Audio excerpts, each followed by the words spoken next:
with babies in arms and 40 terrified children clustering close by. This was the journey from New Haven out to here. They had much to fear. The howling wilderness held threats not only of wolves and other wild animals, but also of Indians, who often trailed closely behind. Only those on that journey could have told of the hardships faced by all before they reached their destination some 15 miles to the north. Now, they held their initial worship services in the home of Lieutenant Nathaniel Merriman, one of the founders of the church, but it was now time to lay the foundation for their house of worship on the 12-acre site that they had set aside at the beginning of their journey. And this is the top portion of that 12-acre site, which obviously goes down the hill and includes the ancient burying ground at the bottom of the hill. Following a day of fasting and prayer, the settlers chose the committee to lay the foundation of the church. They became known later as the 13 Pillars of the Church. The erection of a meeting house, however, progressed very slowly, but the first meeting house was finally completed in 1681. The roof was square. There were doors on the east and the south. The interior of the church was very plain, with neither pews nor slips, but long seats with the sexes occupying opposite sides of the church. Men on one side, women on the other. Doesn't say who was on the north or the south.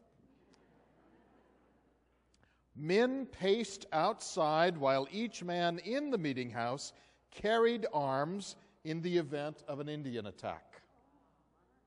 What a different time.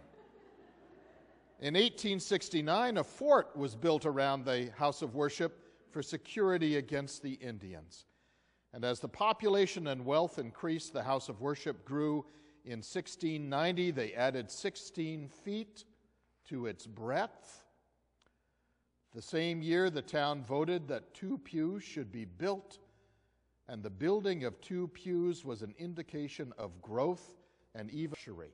Before that, they just had benches that they were sitting on.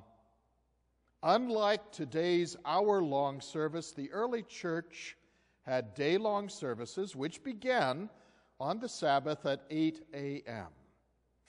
And those who found the long services tiring were kept awake by the tithing man, who used the hard end of a stick to rap the men on the head when they fell asleep. The women were awakened by a more genteel method of being tickled by a bunch of feathers under their nose.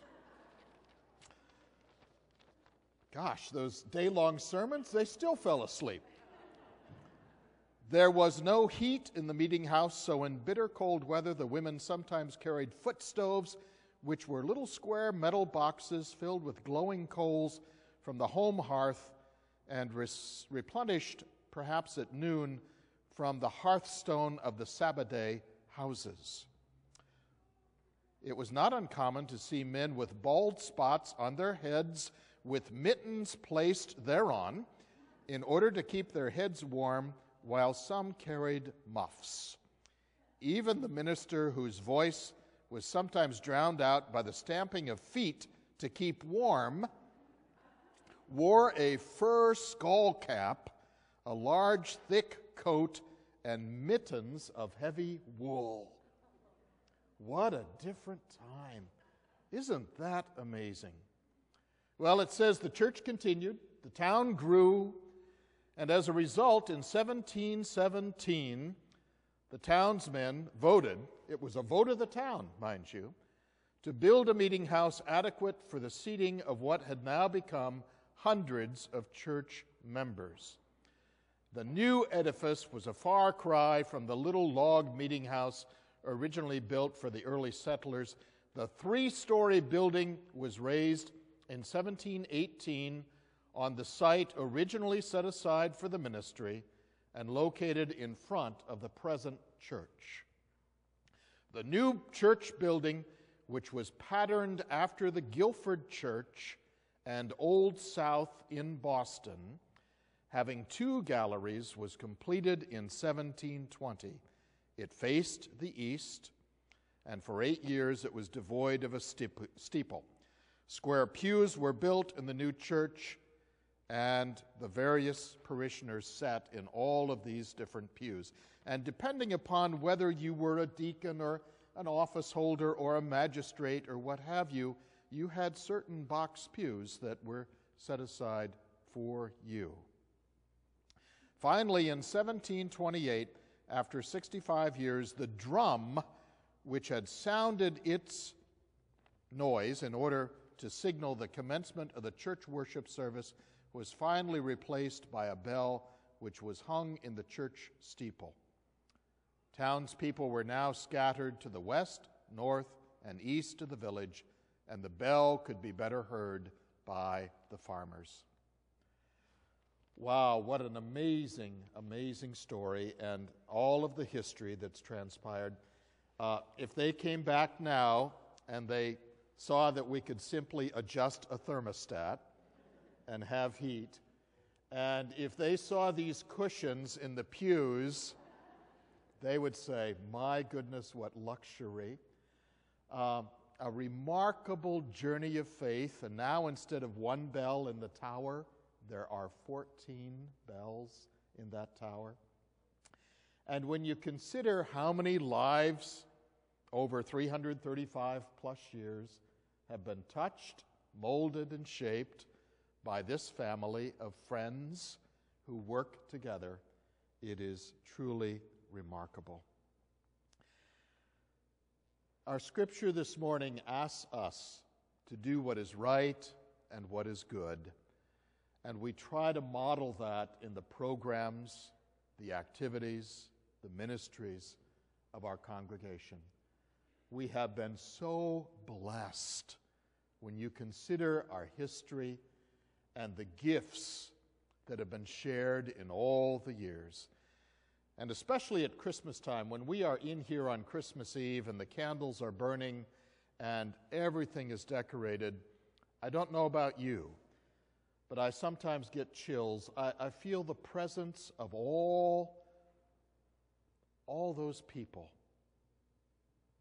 through all those years that came to this location in this town to worship God and share their lives doing the best that they could do to make the world a better place. And that's really what we try to do. Well, we have a basket here, and I thought in this wicker basket, I'm going to place these antique news articles. I'm going to put this widow's mite, and up between the offering plates, this little ancient oil lamp. And then this flyer, which you all received in the mail, that talks about everything we do as a congregation. I'm going to put that in here as our gift to God. And I hope that this Sunday, in just a moment, you will feel free to come forward with your pledge for the ministries of our congregation in the coming year. If you're not prepared to make a decision today, just come forward anyway, kind of as an act of blessing. And this ancient lamp, which has given light to unknown countless people through the centuries, just touch that little lamp as an act of blessing and say in your heart that you will make a commitment to share your light and your life and do what is right and what is good. Loving God, we thank you for all the ways you bless us and that you bless our journey as a faith family. We ask your blessing upon us now as we make our commitments for 2011 and as we pledge our lives, our time, our talent, our dollars to Christ's work in this place. May you multiply the gifts, just as you multiplied the loaves and the fishes that little boy